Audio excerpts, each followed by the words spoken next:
Luana, é possível dizer quantas mortes teriam sido evitadas se a estratégia de combate à Covid-19 tivesse seguido no Brasil, com rigor, os protocolos da Organização Mundial da Saúde?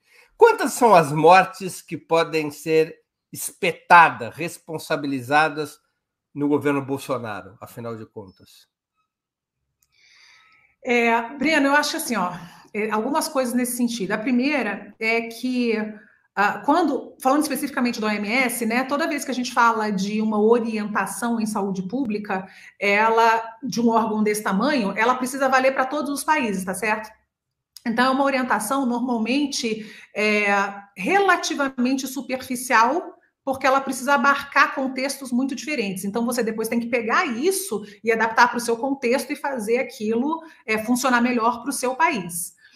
A gente tinha toda a condição de ser absolutamente exemplar e modelo, né, no combate à doença, porque nós temos um sistema de saúde com todas as suas dificuldades baseados na atenção primária, né? A gente tem os agentes comunitários de saúde que fazem parte de um programa que é a coisa mais sensacional que a gente tem, que poucas pessoas conhecem de fato e não é nem que não foi que foi mal utilizado, não foram utilizados durante a pandemia.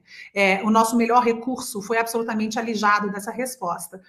E eu estou falando isso por quê? Porque é uma doença que até hoje a gente não tem medicação contra ela no Brasil, tá certo? 2 anos e meio depois do início da pandemia.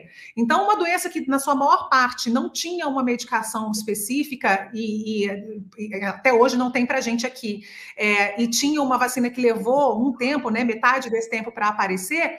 O grande combate era em termos de informação, diagnóstico precoce, acompanhamento estrito e informação. E isso é feito pela atenção primária e isso a gente jogou fora. Então, esse é o racional.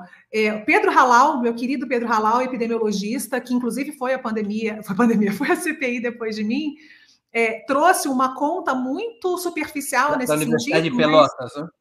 Isso, da UFPEL, mas muito impactante, mostrando que se a gente tivesse tido uma resposta mediana, não é a melhor resposta, não é comparando com os países de melhor resposta, a gente está falando de uma resposta mediana, 3/4 das vidas teriam sido salvas.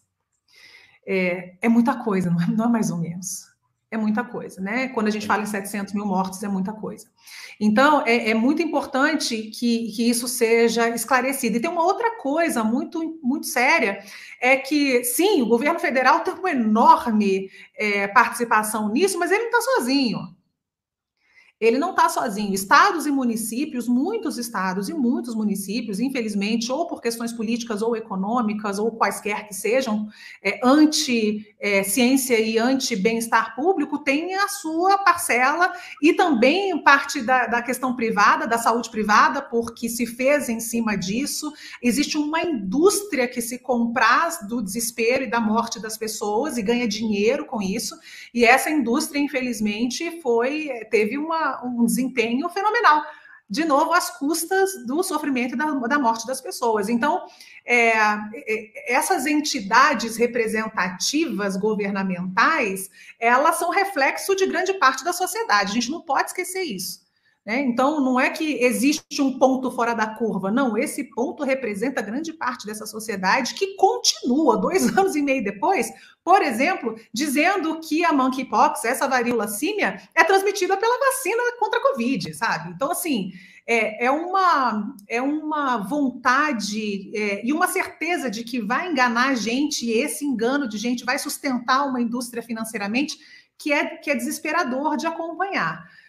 Então, assim, respondendo sua pergunta, 3/4 dos óbitos que a gente teve provavelmente seriam poupados se a gente tivesse tido uma resposta mediana, não é nem o que a gente esperava que acontecesse com a gente, e isso não é só imputável ao governo federal, lógico, mas não é só ele. 525 mil mortes poderiam ter sido evitadas.